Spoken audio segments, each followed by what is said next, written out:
करीबी वाला। करीबी शब्द जो होता है ना, वह एक दावा किया जाता है, लेकिन कौन कितना किसके करीब है वो अपने कार्य से जाना तो जाता है। करीबी नहीं है तो इतनी मेहरबानी क्यों? नहीं नहीं, मेहरबानी नहीं, मेहरबानी नहीं। हमारी पार्टी ने, हमने साफ कह दिया ना कि आपने लीगल नोटिस दिया, फिर लीगल नोटिस का जवाब आया, फिर लीगल नोटिस के बाद जनता की अदालत की बात आई। भाई जनता की अदालत तो वो तो एनडीए का भविष्य तय करेगा, वह तो एनडीए का भविष्य तय करेगा। लेकिन हम पर अगर आरोप लगा है तो हम उसको क्लेरिफाई करेंगे, हम स्पष्ट करेंगे। रिप्लाई देने के बाद तो भाई सवाल तो खड़ा है कि अगर कोर्ट में नहीं जाइएगा तो लोग तो ये सवाल खड़ा करेंगे, लेकिन पार्टी को इससे कोई लेना देना नहीं कि नीतीश नहीं कुमार तो जी ने उसका अनुसरण अशोक चौधरी कर रहे अब हैं। करी। भाई हमको अब जबरदस्त, हमको अनुसरण हमको करना है तो हम करेंगे ना, तो उसके लिए कोई बुद्धि का इंजेक्शन नीतीश कुमार जी दे नहीं देंगे। कर रहे हैं कि नहीं कर रहे हैं, आप बताइए ना। अब वो तो देख लीजिए, मापदंड तो साफ साफ है। नीतीश कुमार जी के ने का जो मानसिकता है, जो उनका ट्रैक रिकॉर्ड है, जो नीतीश कुमार जी का सहयोगी रहेगा, वो नीतीश कुमार जी की बात को अक्षरशः जीवन में मानेगा। मान रहे हैं अच्छा सर। ये तो देखने देखने का ही चीज है, इसमें बताने की क्या जरूरत है, ये तो सब पब्लिक डोमेन में है।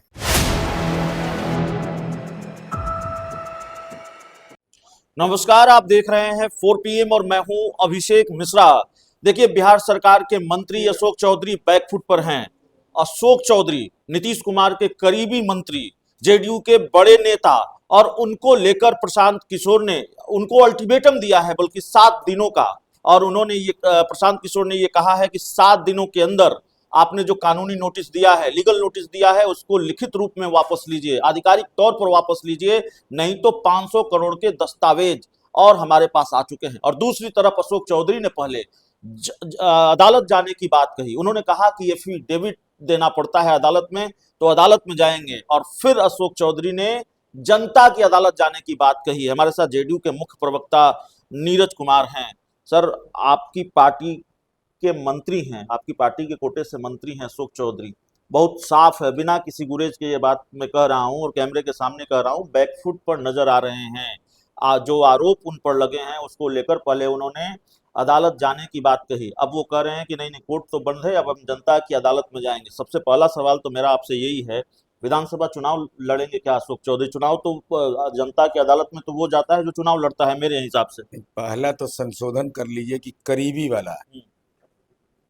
करीबी शब्द जो होता है ना, वह एक दावा किया जाता है, लेकिन कौन कितना किसके करीब है वो अपने कार्य से जाना तो जाता है। करीबी नहीं है तो इतनी मेहरबानी क्यों? नहीं नहीं, मेहरबानी नहीं, मेहरबानी नहीं। हमारी पार्टी ने, हमने साफ कह दिया, और हमारी पार्टी में हमने जो बोला उसको हमारे कार्यकारी अध्यक्ष ने दरकिनार किया।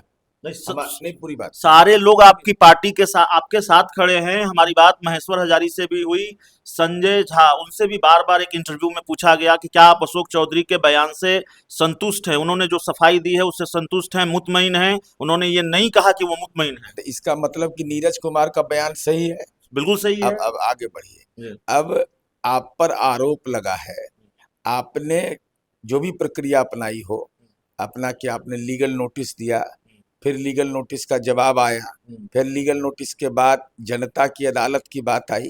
भाई जनता की अदालत तो वो तो एनडीए का भविष्य तय करेगा, वह तो एनडीए का भविष्य तय करेगा। लेकिन हम पर अगर आरोप लगा है तो हम उसको क्लेरिफाई करेंगे, हम स्पष्ट करेंगे। हमारी जिम्मेवारी बनती है, ये जनता की जिम्मेवारी नहीं है, जनता तय नहीं करती है। अगर जनता ने लालू यादव को वोट कर दिया तो इसका मतलब जनता ने भ्रष्टाचार पर मुहर लगा दिया क्या? ये तो हो नहीं सकता है। इसलिए न्यायिक प्रक्रिया का जो हिस्सा है, मैं नहीं जानता कि न्यायपालिका में क्या है, कोड ऑफ कंडक्ट तो नहीं लागू होता है। अब नहीं, क्या वही सवाल मेरा भी है, आपने अच्छा किया। मेरा सवाल ये है, मुझे भी नहीं मालूम, क्या आचार संहिता लगने के बाद क्या ये कानूनी बाध्यता होती है कि आप कानूनी लड़ाई को आगे नहीं बढ़ा सकते? हमको नहीं लगता ऐसा ऐसा तो वो थोड़ी होता है supreme court, high court, district court बंद हो जाएगा। डिफेमेशन सीधा होता है कि जिस पर आरोप लगा है उसी को जवाब देना है। कोई दूसरा आदमी नहीं जवाब दे सकता है। एक बहुत गजीब संयोग है, वाईवी गिरी हैं, जन स्वराज पार्टी से जुड़े हुए हैं, उन्होंने जब अशोक चौधरी को जवाब दिया उनके मानहानि का नोटिस का, उसको लेकर उन्होंने प्रेस कॉन्फ्रेंस की, तो उन्होंने कहा कि आप वापस ले लीजिए, आप कोर्ट में मत जाइए, नहीं तो आप ही की फजीयत होगी। और कमाल की बात है कि अशोक चौधरी अब कोर्ट नहीं जाने की बात करें, उनका कोर्ट बंद है, अब जनता की अदालत उन्हीं से पूछिएगा ना भाई, उनका जवाब हम थोड़े देंगे।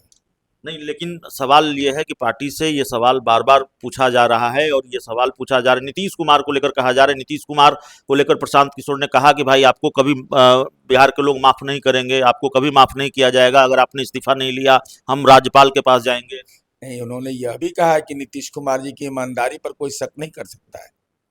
यह भी बयान महत्वपूर्ण है।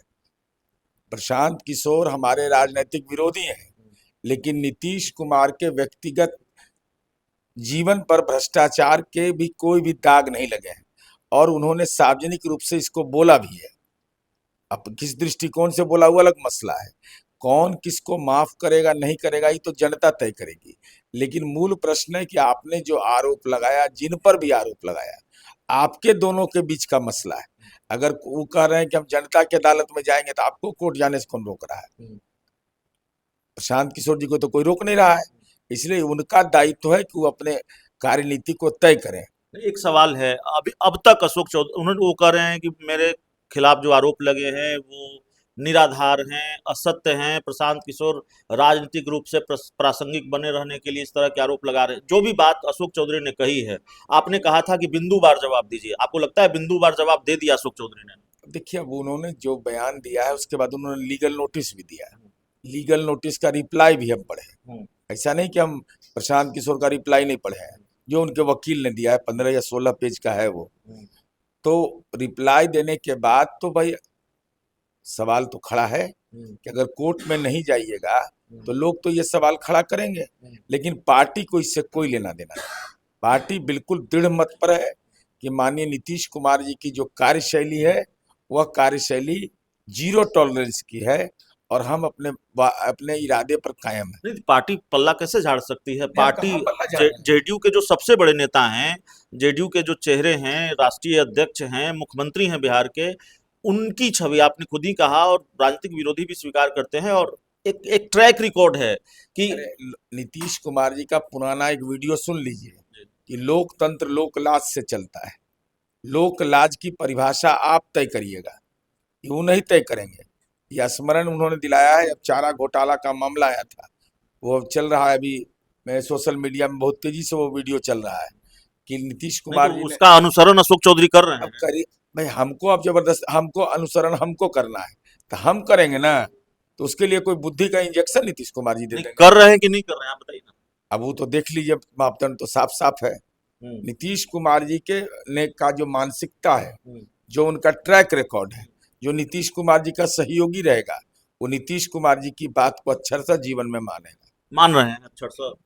ये तो देखने का ही चीज है, इसमें बताने की क्या जरूरत है? ये तो सब पब्लिक डोमेन में है। एक आखिरी सवाल है, उन्होंने कहा जनता की अदालत में, बाकी बातें आपने रख दी है, लेकिन सवाल यह है कि अगर जनता दल यूनाइटेड को बहुमत मिल जाता है, एनडीए को बहुमत मिल जाता है, तो इससे यह साबित हो जाता है कि जनता ने फैसला कर दिया अशोक चौधरी निर्दोष हैं। नीतीश कुमार जी का वह ट्रैक रिकॉर्ड नहीं है। हम अपने काम के बुनियाद पर हम क्या करने जाएंगे कि हम गड़बड़ किए हैं इसके लिए हमको वोट दे दो, हमको सामाजिक न्याय की लड़ाई लड़ रहे थे इसलिए हमको फंसा दिया, यही हम कहेंगे? कि जब जब चुनाव आता है तो सीबीआई ईडी सक्रिय होता है। अब देखे है ना, हम नीतीश कुमार जी का व्यक्तित्व कि हम बीजेपी के खिलाफ भी रहे, लेकिन सीबीआई ईडी ने नीतीश कुमार जी पर कोई फाइल खोज पाया? लालू जी 5 साल रेल मंत्री रहे ना, फाइलें खोजे में उनका समय लग गया कि नीतीश कुमार को कहीं फंसाए, तो फंसने वाले हैं। लेकिन अब पार्टी पल्ला नहीं झाड़ सकती है, कहना कि वही जवाब देंगे। पार्टी पल्ला नहीं झाड़ेगी, पार्टी मजबूती से अपनी राय पर कायम है। जिन पर जो आरोप लगा है उनको एक्सप्लेन करना है, पार्टी का उससे कोई लेना देना नहीं। एक्सप्लेन नहीं करेंगे तो अब तो पार्टी का शीर्ष नेतृत्व तय करेगा। ये हमारे अधिकार में है। जब हमारी बात को पार्टी के कार्यकारी अध्यक्ष भी नहीं दरकिनार कर रहे हैं, प्रदेश अध्यक्ष भी दरकिनार नहीं कर रहे हैं, हमारी पार्टी का कोई सीनियर लीडर हमारी बात से, तो इसको एक्शन का संकेत माना जाए। अब इसको जो संकेत मांगे, इंडिकेटर तो भगवान जानते हैं, भगवती जानती है, हम तो नहीं जानते हैं। चलिए, हमारे साथ जेडीयू के मुख्य प्रवक्ता नीरज कुमार थे। इस पूरी रिपोर्ट में इतना ही। बहुत बहुत धन्यवाद।